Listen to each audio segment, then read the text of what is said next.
Greetings and welcome to the very first episode of Conquering Diabetes. This is a new series that I'm starting up, specifically aimed at information regarding type 1 and type 2 diabetes. So in today's video, we are going to talk about 6 foods or food items that could possibly be causing a blood sugar spike.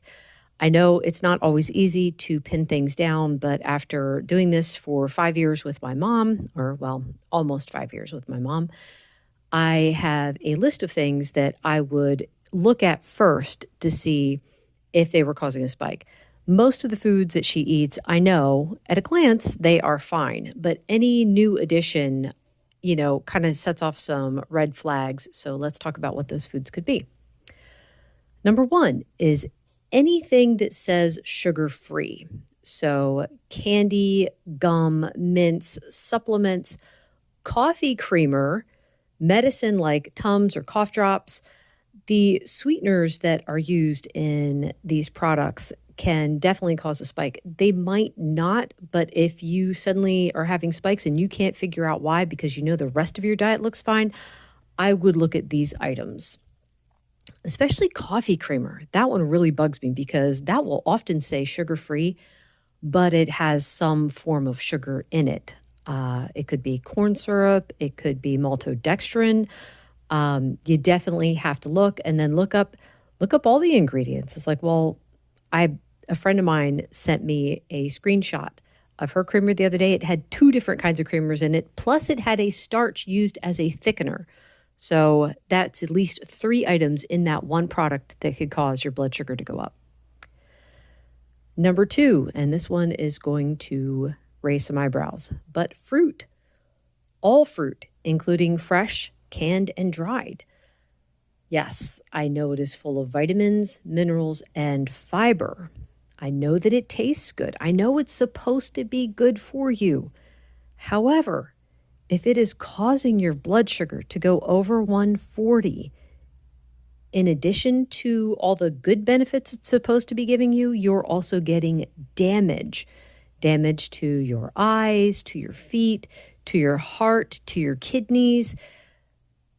Is the flavor of the fruit and its possible benefits worth the damage? You're going to have to decide that for yourself, but for mom, no, it's not worth the damage. Number 3, any prepackaged food. If it comes in a box or it comes in a can or it comes in a bag, all of those can have things that can cause a spike. There's often hidden sugars. There's almost always starches. The weird thing is that even fiber could possibly cause a spike. I know that your body's not supposed to be doing anything with fiber. I just know that I've seen it with my mom. So please take that into consideration. Number 4, pre-made sauces and condiments. Things like ketchup, barbecue sauce, salad dressings, marinades, mayonnaise, pasta sauces, etc. So many of them have at least one form of sugar, if not more. They also have starches as thickeners, and that, like I said, can also raise your blood sugar. Number 5, anything that says whole grain or high fiber. Going back to the idea that high fiber is supposed to be good, as in, let's say in this case, the idea is that something that's high in fiber will slow down the glucose impact. Now, I'm sure that works for some people who are more metabolically healthy. It does not work for my mom.